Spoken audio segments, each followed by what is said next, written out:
Welcome to the CFO Track podcast. I'm your host, Tom Hunter, and every week I'll be bringing you stories from some of Australia's best and brightest CFOs and the lessons they learnt along the way.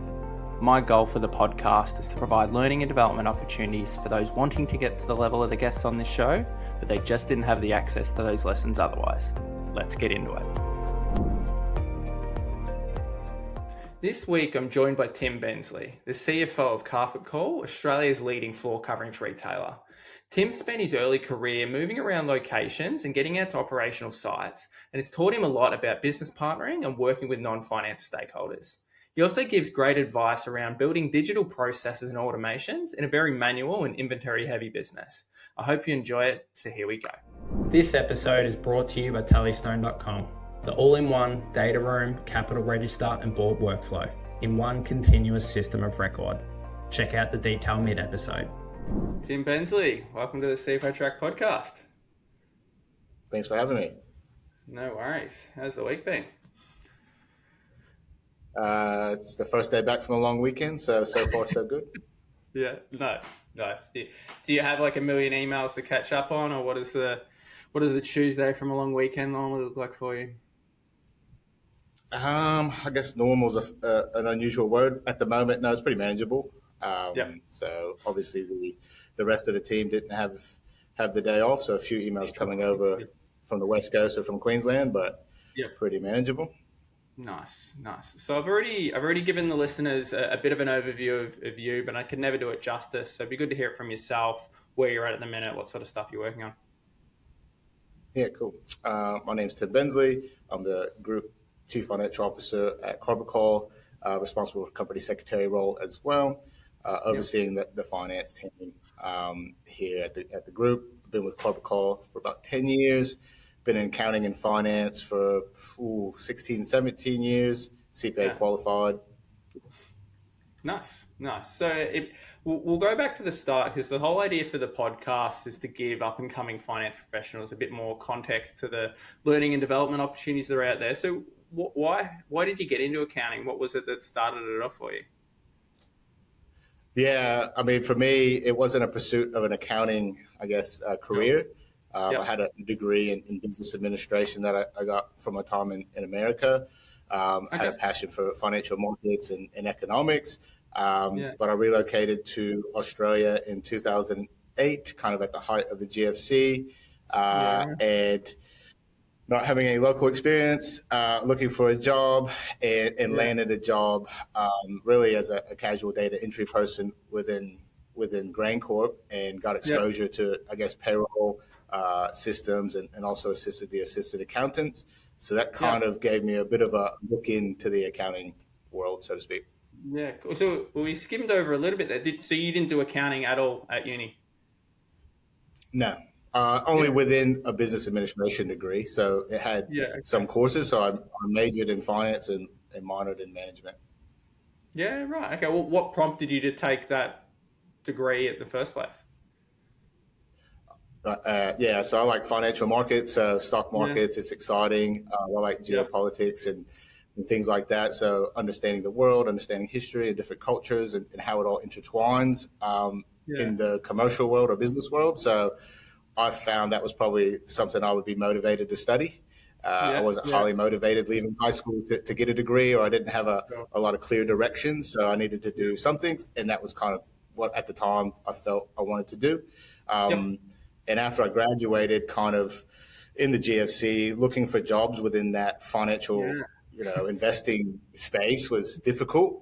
And I tried before I moved to Australia to find one. And there were basically sales roles, entry-level sales roles, financial planning, insurance sales, things like that were available. And that didn't interest me at all. So, once I relocated to Australia, I kind of broadened my view of what I was open to, and started looking for opportunities from there. So what drew the decision to move to Australia? Was it a hard call? It wasn't a hard call, no. So I was born in Australia, moved to America when I was 3. I did all my schooling there, but I've always been an Australian citizen and never a US citizen, just a permanent resident. So when I was, we used to come back and visit the family every few years. So growing up through my, I guess, childhood and teenage years, coming back to Australia, it was awesome. See the family, see something different, get a different perspective, and it really interested me to move back. And I had tried earlier, around 2004, I tried to move back, but I didn't have a degree yet, and I found it quite difficult. So I had no certificates. Every job seemed to require some form of certificate or training. So, what looked good as a tourist was a bit trickier coming in as a migrant, even though I'm pretty well positioned being a citizen. But I was a foreign student. I couldn't get any kind of really Commonwealth support. So I went back to the States to complete my degree with the view of once I completed my degree, moving back to Australia. Yeah, okay, sure. And where did you land when you come back? Did you go back home? Where you grew up? I went back to where my dad's family's from, so north of Dubbo and Gilgandra, New South Wales. Okay. So kind of a town of maybe 2,000 people, so country type town. So I had been there many times, obviously, growing up. My grandmother lived there, aunts, uncles, cousins. So it was a really good experience. Obviously, it's not great for your career, but from a family side of things, especially being in America for so long, it was great to kind of spend a year or two reconnecting with family members and seeing some of them as they were quite older before they passed away. It was a great opportunity from that perspective. Yeah, right. So that role you were mentioning before with GrainCorp, that was a local role there at the time, or did you have to move to a big city?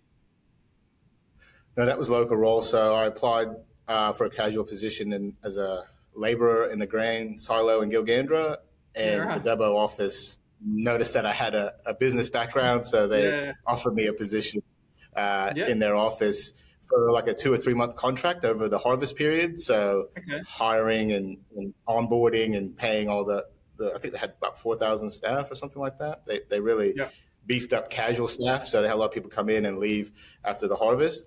So I came in to initially help with that. And then I basically stayed on for another year or a year and a half and helped some of the accountants out with their budgeting and getting exposure to SAP and getting exposure to TM1 and planning tools. So for me, it was pretty good for a 2 month casual job. It turned out to be, I guess, pretty foundational in terms of accounting, doing some stock taking, understanding how big businesses work, I guess. Yeah, nice. And so what was that experience like for, I guess, cultivating that insight into business and finance and accounting? Like, what did you think that made for you? For me, it was an opportunity, right? So I enjoyed it. I didn't go to uni to do payroll or have that experience, but for me, it's the beginning of the transactional relationship and the complexity that can be around different EBAs and learning all of those. Getting exposure to that early was really good. Australian payroll system is quite complex, so it was good to get exposure to that. Good to help with the accountants and start applying accounting in a practical way. So at uni, theoretically, I really struggled to be interested enough to study accounting. But once you start applying it, it just seemed, I guess, a little bit more interesting and understandable.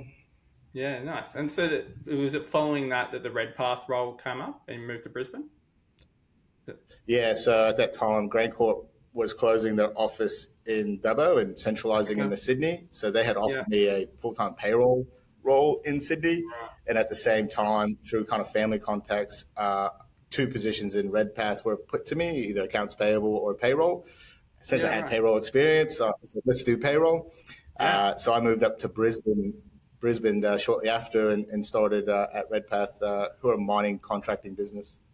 Yeah, nice. And what was that like? It was interesting. It's a privately owned business, but it's a global business. It had a lot of different projects, a lot of good people in it, more engineering, heavy assets. And from there, I did payroll probably for 6 to 9 months. And then the assistant accountant left and they tapped me on the shoulder and said, look like you might be getting bored soon. So would you like to put your degree to use and become an assistant accountant, and we'll help you with your CPA and get qualified. So that for me was kind of really saying, well, this could be a career for me. And I've got my foot in the door, and now it's up to me to kind of take the next steps and be proactive and continue to study and to continue to learn and start to speak to the other accountants. And they had a financial controller, and they had a management accountant, and then there was like a project accounting lead, and they were all three very helpful to me, and sat with me and would kind of mentor you, explain things really well. So you had a concept behind what you were doing. So I was looking after cash flow and fixed assets. So that was an interesting, I guess, start to accounting. And the language used, obviously the US, I was only trained in the US, so you kind of gap. Looking at that, this is pre-Sarbanes-Oxley, but you had gap, and then coming over here without any CPA training was interesting. Kind of some of the concepts don't apply. Luckily, I wasn't a passionate accountant yet, but so it was a bit. I got some local hands-on training, and it was really foundational and important for my career. And so you got an internal transfer or something similar to WA following that?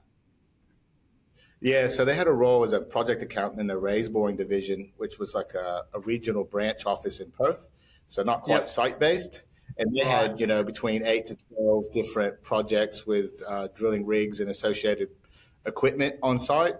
And as I had a lot of experience with fixed assets, that suited me to a T. A lot of it is about charging depreciation and plant hire to appropriate sites from a central, I guess, holding area. But it was project-based. I was more on my own. I wasn't managing a team yet, but I'd call back in once a month for the board report, and we'd report our results to the board. So that was good experience as well. Starting to be away from others, so working a little bit more remotely and working with no other finance people. So all operational people, a lot of experience, a lot of expertise in what they do. So that could be quite challenging because they're quite confident in their knowledge, and you're kind of the new kid on the block. So, but that was a good opportunity. And so a few different big moves so early on in your career. What did you take from relocating so frequently? Well, getting out of Gilgandra, moving to Brisbane was great. It was refreshing back to kind of civilization. So for me, once you leave America and you leave your hometown or where you grew up, so to speak, what's stopping you? You're not tied down to anything anymore. So that was kind of liberating. So I went to Brisbane, got to understand how that kind of city worked, and met a lot of great people over 2 or 3 years there. And going to Perth, I would have never have imagined visiting Perth, much less living in Perth. So I was open-minded, right? And wherever the opportunity was, if it was a fit, I was open. Nothing was tying me to Brisbane. So for me, going to Perth, it was great. It seemed like progress. So it was kind of feedback to say you're getting opportunity, and keep doing what you're doing and how you're going about it. Yeah, no. And so the role with Redpath finished up, 18-ish months after moving to WA? Probably roughly that. I can't recall off the top of my head, probably about 18 months, maybe 2 years. So, I was doing the raise bore project accounting, and then got into some hard rock mining, underground development mining. So I was getting additional opportunities, which was great, really, helping with different general managers and getting exposure that way, getting out to site, at the coal face, almost literally. And then, gold price kind of plummeted. The business got a little bit, reset itself a little bit. Nickel price dropped, gold price dropped, projects were closing, going into care and maintenance. So, that's the mining boom and bust cycle, which I got exposed to. And so for me, I wasn't made redundant or anything. And I had some champions within the business that shine a positive light on what I had been doing. But I guess at that point, I started to realize maybe now's an opportunity to look for something else. So basically I started looking for other roles, and mainly to get people management under my belt. I've kind of had the end of month and systems exposure, et cetera. So how do I become a manager? So I found a plant accountant role at Bradkin, where I had a small team that I had to look after. I know that to close a capital round, everything has to be spot on, but we've had our moments where we've had to scramble. The cap table is in a spreadsheet that might be right, the board resolutions are in a Dropbox that nobody's paying for, and an email thread from 2022. And the data room, that was built on a Sunday night because the investor asked for it by Monday. We know better and we know how risky it is. Tallystone puts all of this in one place. AI-powered data rooms, capital register, board and shareholder workflows. One system that's always current, not just when an investor asks. I use it for story recruitment and it works like a dream to get set up. So make your job easier and de-risk the DD. It's the infrastructure that your corporate record should have had from day one. Start a free 30-day trial and get a live data room set up in 10 minutes. Use the promo code CFOTrack and find out more at tallystone.com. Let's get back to the show. Yeah, right. What did you take from that first management role? It's always an interesting experience. Yeah, well, my time at Bradkin was only 6 months because I was made redundant pretty quickly, but the whole site was shut down. But for me, it was good exposure. I had a team that was experienced. It was only a small team, I think 2 people. They were lovely.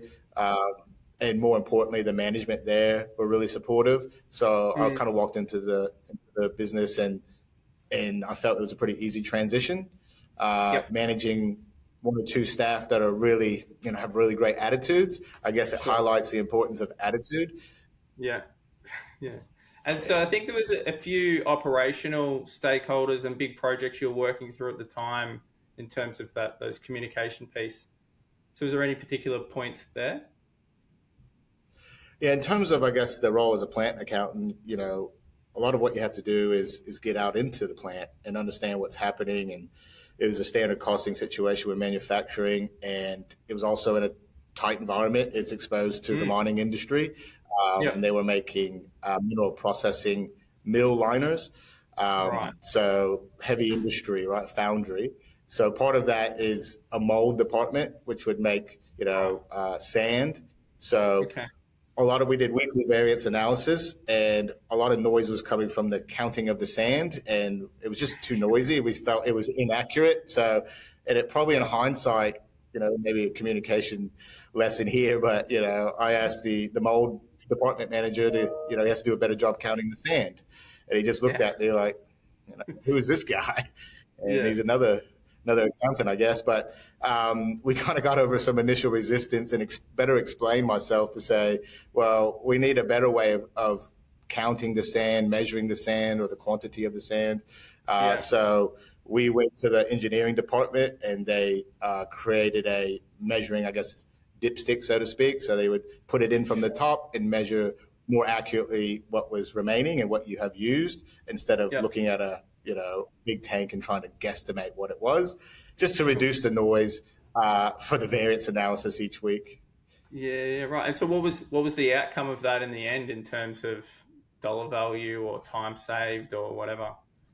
Well, the main thing was you got rid of the noise. So, the sand is being consumed whether you count it accurately or not, right? So it's more about when was it consumed and how many products did you produce out of it. So it was really getting a more accurate variance analysis. As I said, the plant was shut down 6 months after I started. So the variance analysis were very important to understand, are we recovering? Are we have enough volume for what we're doing?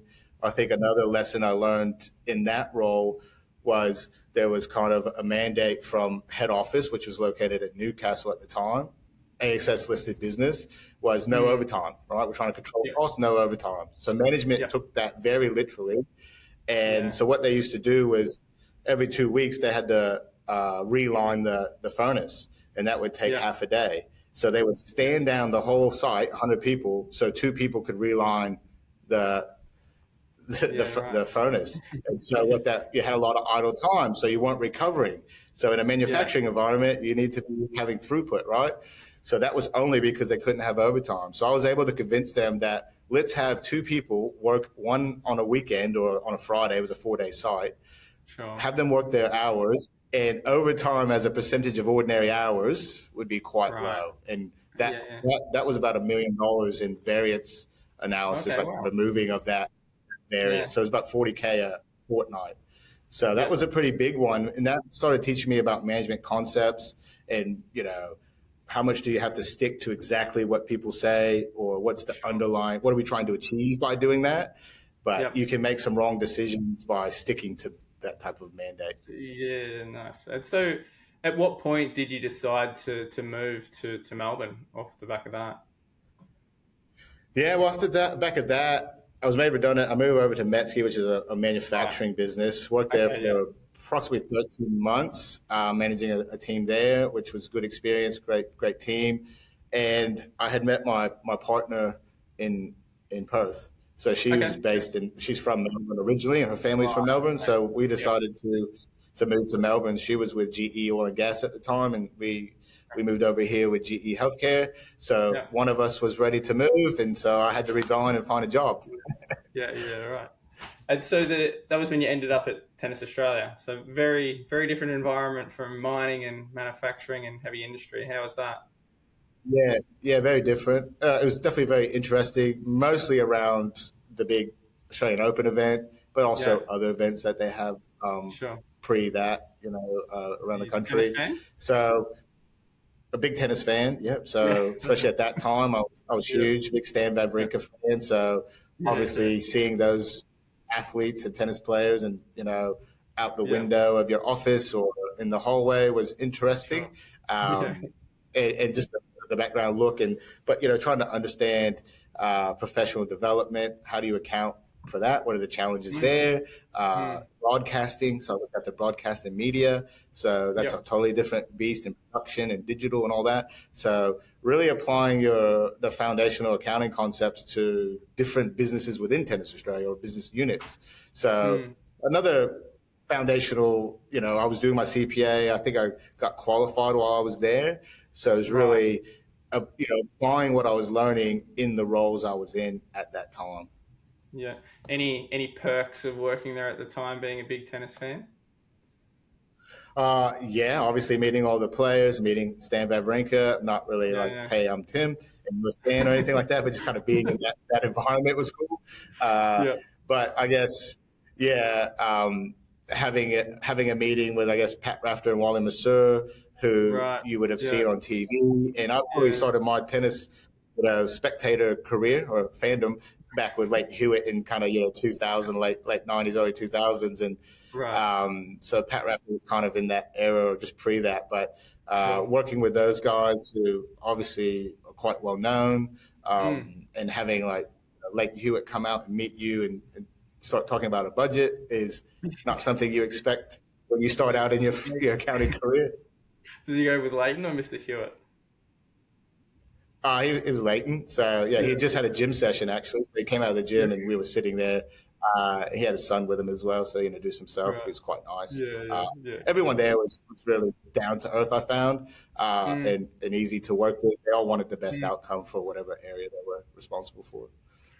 Yeah, no. So what prompted the move on? What prompted because it was not long after the year at Carpet Call, right? Yeah, so for me, probably 6 months into it, once you got past the AO and the excitement, it's kind of, okay, where do I go from here? What does this look like for me? Went through a budget process, a lot of lessons learned there about, what are your baseline contracts? How do you put them into a budget? But I wasn't managing a team, so it's underlying, I need to manage people if I'm going to be more senior in finance, was my view. So I need to keep getting exposure. And the best way to learn how to manage people is by just doing it in practice. You're going to get it wrong, and then you just learn from there. So for me, it was, how do I find a role that is commercial in nature and has responsibility for a team? And how do I continue to develop myself in that role? So, I applied for an ad, and it ended up being for Carpet Call, which I wasn't overly familiar with, not growing up in Australia. So it's just another business to me.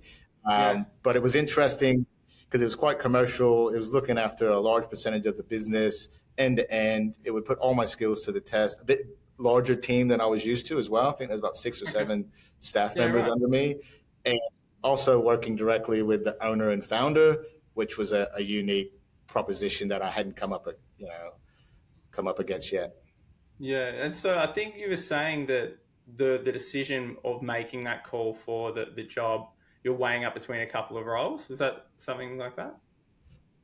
Yeah. So the same thing happened at Tennis Australia. I had 2 roles at offers at that time, and I selected Tennis Australia, and then I had 2 offers before I went to Carpet Call, and I had an offer like 2 or 3 weeks before, and that offer actually they extended that offer to me for weeks while I was trying to make a decision. And at the end of the day, long-term fit. What are you going to get out of it, and what can you contribute in that role? And I had a couple, I guess, shorter term stints, 6 months, 13 months, 9 months. I was looking for some stability. Let's get down the track a ways and let's get something that will help you over the next 3 to 5 years was what I was looking for.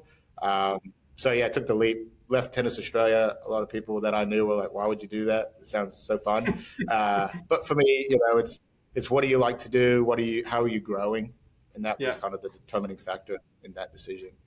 So you were saying before the long-term fit, which is definitely very important, but if going through the process of a few times of weighing up multiple jobs or multiple offers at the time, what do you think the process is internally, or what would be your advice for people that are weighing up multiple offers as they come up?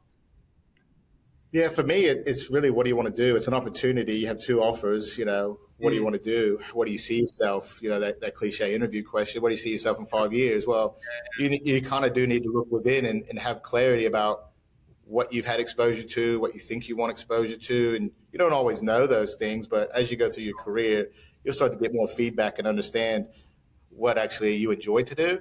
And for me, it was, there was a few things there that ticked the boxes. So it's always a leap of faith, and you don't know if you're going to get it right or wrong, but as much as possible, knowing what you're looking for, how is it going to work for you, and how long is the runway? Are you going to get bored in a year?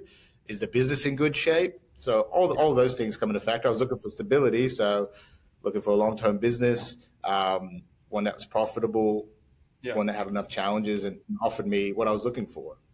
Yeah, right. And so how's the role developed in your time there? 'Cause it's been, 9-year stint, and so you're commercial manager for 5-ish years? Yeah, roughly 5 years. So working under the CFO at the time, and working with the general manager and the owner founder, who are Melbourne-based. CFO was in Brisbane at the time. Right. So that role was great. Full remit at Victoria, looking after a little bit of South Australia, New South Wales. Over 50% of the business. So I felt like I was involved. Got to move around, got to do your management by walking around, which kind of takes me back to my operational side of things and passion about how do you make improvements. I found that everyone here was looking for how do we do the best we can do. Also, a lot of very long-term employees. So to me, it was great. It was especially Victoria was one of the best performing business units in corporate call at the time, and better managed ones. So getting exposure to the owner founder, picking up how he makes decisions. And one of the things he said to me early, probably my day 1 or day 2, is make decisions. People are waiting for you to make decisions. Right or wrong, make the decision. Yeah. And so how did the CFO role come up? The CFO had resigned, I guess 5 years into my time at Corporate Call, and I guess the role became available. So I didn't really consider myself a candidate, so to speak. I was happy doing my role. I was a happy little worker bee down there, and enjoying managing my team. I didn't have any particular aspirations at that time to be CFO. Maybe you don't think you're ready as well. I hadn't been like a group financial controller. So I was a little bit, what about my technical skills here? I'd been kind of doing management accounting mostly and finance management type roles. So for me, I didn't really put my hand up. And then one day the owner called me into his office and said, do you want to be the CFO? Okay. And so I thought about it very quickly and said, yes, let's give this a try. So that was how I kind of got the role, was he just asked me to do it, and I accepted. A quick one before we get back to it.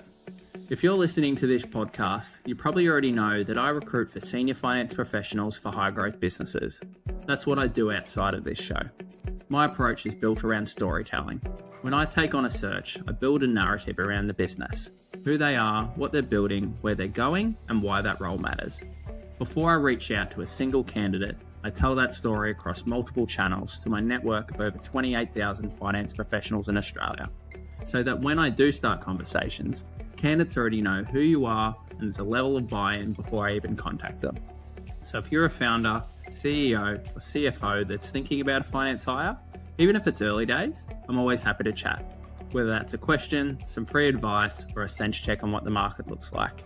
You can find me on LinkedIn or at storyrecruitment.com.au. All right, let's get back into it. Yeah, sure. So was it was it a positive or a negative from being promoted to that CFO role? Because obviously it's a good thing, right? But at the same time, there's certain challenges when you are promoted from within a business to that role. Yeah, very challenging. It was overall good. Very pleased that I did accept it, and there's just a lot that you don't know, and you have to back yourself to figure it out. But we had open conversations about that, about concerns, about how we're going to manage the areas that you're maybe not so strong or don't have as much experience in.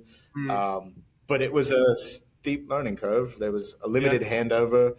The prior CFO had 4 weeks notice. I probably got, offered it within a week or two, and off he went. And having an inside track being an internal promotion helped. And then, so kind of the first 2 months was, what does it look like? What do I need to do? Who's who are our contacts? Who are our consultants? Who's everybody? Speak to the bank, do all that type of stuff and get broader exposure. Obviously, it had a bigger team, had to work with, be a manager to people who I was, kind of a peer or a colleague with. So that was interesting. That's always a challenge. It was interesting. I mean, my take is always just to be open and transparent. So some people were fearful for their jobs as well because it's change at the top.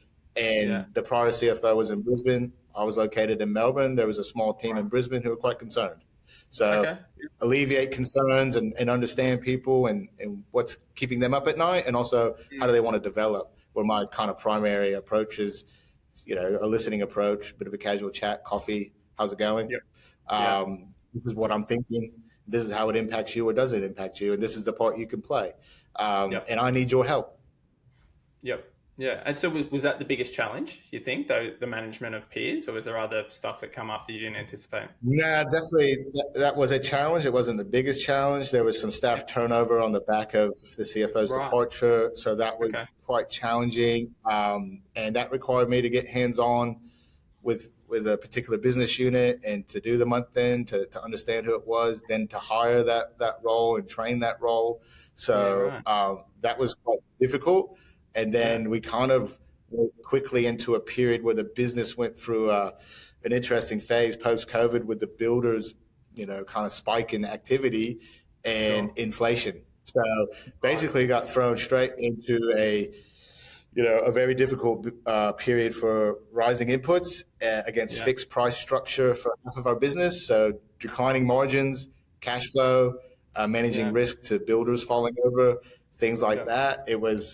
I probably had a 2-month honeymoon. Any particular recommendations or advice for people going through a similar process of rebuilding a team or restructure like that? Well, I mean, you just got to be persistent. It's a challenge. You have to be a bit more patient. Things aren't going to be maybe as tightly buttoned up as you'd like, or they might not happen as quickly as you like. But it's also, how do you support the business in the interim and make sure that the business is sheltered from any kind of turnover or rebuild? Understanding what that is very important, so the business is insulated from any negative impact. Yeah, and so how's things going business-wise, the team, the company, how things are tracking? Yeah, Comic-Con's going really well at the moment. So, ever since I've been here, we've been a stable and growing company and a profitable company, which is great from you get to see the numbers. So you're getting positive, things are going well. I got a job next year, whatever it might be. So for us, we're growing, we're acquiring properties, we're acquiring new businesses, we're growing the team. It's challenging the current structure as we grow. And we've had a couple of high growth years, which has also stretched, our business. So we're implementing new ERPs, implementing new reporting software. So leaning into technology where we can, but we have a legacy tech stack, so to speak. So, the head of IT reports into me. So there's a lot of effort around how do we get this in better shape so we can keep going, keep growing the business and have the information we need to make good decisions.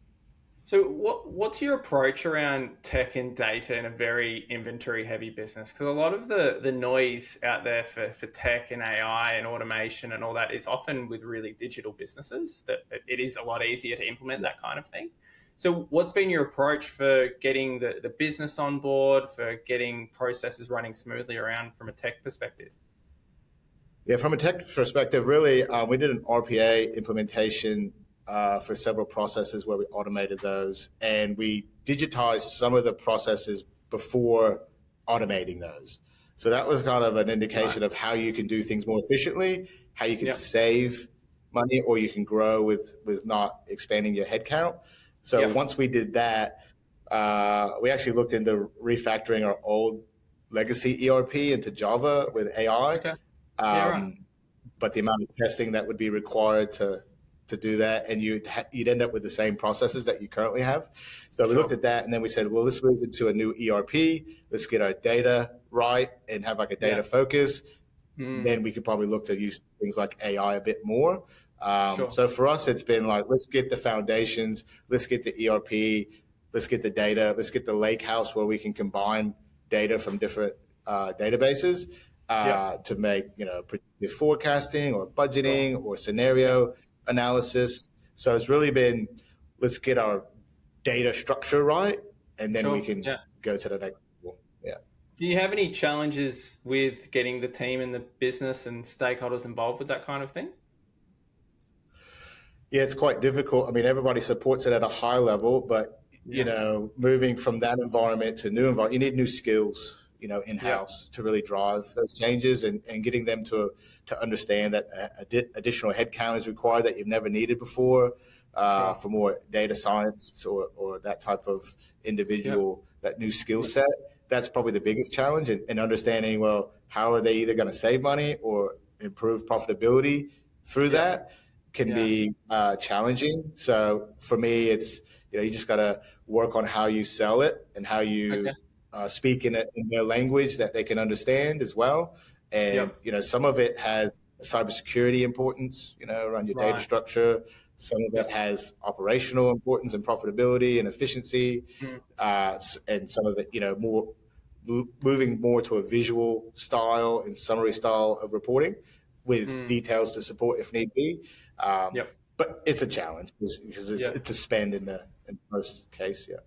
Yeah, and so it is a very hard process to get right and to get that momentum going internally. So you're saying before, focusing on the data side of things and digitalizing things, but in a granular, not necessarily granular detail, but in more specific terms, where do you think someone should start if they're in an inventory heavy or heavy industry business where they're trying to go down that direction but just getting internal pushback or finding it challenging? Where do you think you would steer them towards starting? If you're really getting resistance, I'd look for a small win, right? How do I use this data more manually to get a better insight, to then give feedback and present data in a different way that they're not used to, and maybe a way they can make a decision based off of, and maybe start by understanding what they're working on, what their challenges are at the moment, any pain points, and if you can have a quick win somewhere in the system. Sometimes it's adding new fields, which is again data, but now I can give you a report that's more aligned with what you need. So that would probably be my advice: is better understand the user or the person that you're trying to make an improvement for, understand their perspective, and then see if you can't gain a small win. Because once you do, they normally are your champion. And if there's any resistance, they help protect the process or project from that resistance, and they help explain it, where it's coming from more of a chorus of people saying, this is good, this is going to be good for us, we should keep going down this track, as opposed to you being the lone salesperson. People might look at you a bit skeptically. Is it something that you want? Is this a pet project, or what is it? Yeah, okay. And then from a data perspective, how would you recommend those first steps to starting to digitalize a very manual process that might have been in the past, or physical process? Yeah, I mean, we took a lot of step change at Corporate Call. So our legacy system used to generate paper reports. So your data was on paper. All right. So that slowly changed to being PDF. And then that slowly changed to being CSV flat files. And then we went from that to being more data extract straight into Azure or something like that. And now you can start to combine the internal and external data. You can understand your data structure. You can, and that was getting updated every day. So it's pretty live. It could be updated more frequently if need be. But now you can start putting Power BI and different tools on top of that. It was a real step change. It really was. And some of the things we did, they weren't really related to a process improvement. They were kind of focused on a certain area. So maybe sales. And then we used to be paper and pen for sales when I started. And then we implemented a sales, we custom designed a sales portal, so to speak, that was cloud-based. And so all of a sudden that gave me digital data that now I can use. I can API into that. I can integrate into other systems. So starting to highlight the moves that we were making, they were isolated. They weren't like holistic moves to get all the benefits, but they positioned us to get additional benefits. And if we keep thinking like that, we can keep building like that.